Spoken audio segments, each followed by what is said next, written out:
Dear friends, आपका सिक्का short and typing में स्वागत है। यदि आप चैनल पर नए हैं तो चैनल को सब्सक्राइब करें। डिक्टेशन 5 सेकंड बाद स्टार्ट हो जाएगी। Start.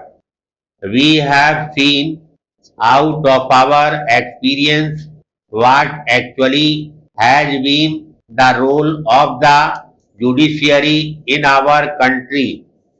One after the other, the judiciary tried to interpret the constitution in a manner they wanted to do, and even by one judge's point of view, either in the High Court or Supreme Court, they wanted to uphold that their views were supreme and none else.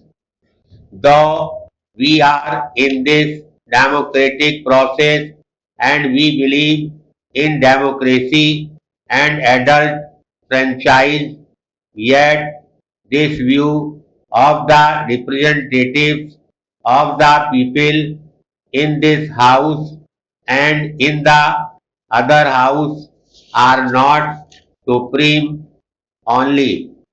The judge's views are supreme. This is nothing but a new nepotism on the part of the judiciary who deliver judgments as if they are the only kings and rulers in this country and nobody else, completely ignoring the will and consent of the people who send their representatives to this house to look after their welfare and well-being. Therefore, the question of erosion of the judiciary does not hold any ground. I have gone through one of the articles published in the Indian Express some time before about fundamental duties, particularly they mention, and I say that the challenges follow the noble ideals that inspired our national struggle for freedom. Our national leaders took part in the national struggle and they aptly have said that there are certain fundamental rights and those rights particularly referring to Article 14, 19 and 31 are somehow or the other being taken in view of the directive principles of the state policy of the Constitution. I do not know what is their actual viewpoint. If their viewpoint is to stick to the law, that is the fundamental rights are fundamental rights, then those fundamental rights are for whom?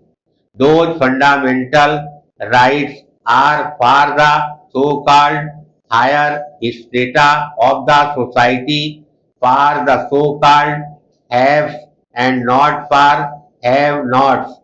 What is their grievance? The poorer sections of the society, the vast multitudes of the country do not consider that fundamental rights are embedded in the Constitution. They consider what their fundamental needs are. Their fundamental needs is that their hunger should be removed and their economic conditions redressed. In view of these things, which one is to be given more weightage? The poorer sections who are demanding better transformation of the society. The problems of the poorer sections are to be given more weightage. This position, in brief, seemed to have shocked many people. With this view, these articles or constitutional changes which are under consideration are welcome measures and ought to be framed. There is no doubt about it. Thank you.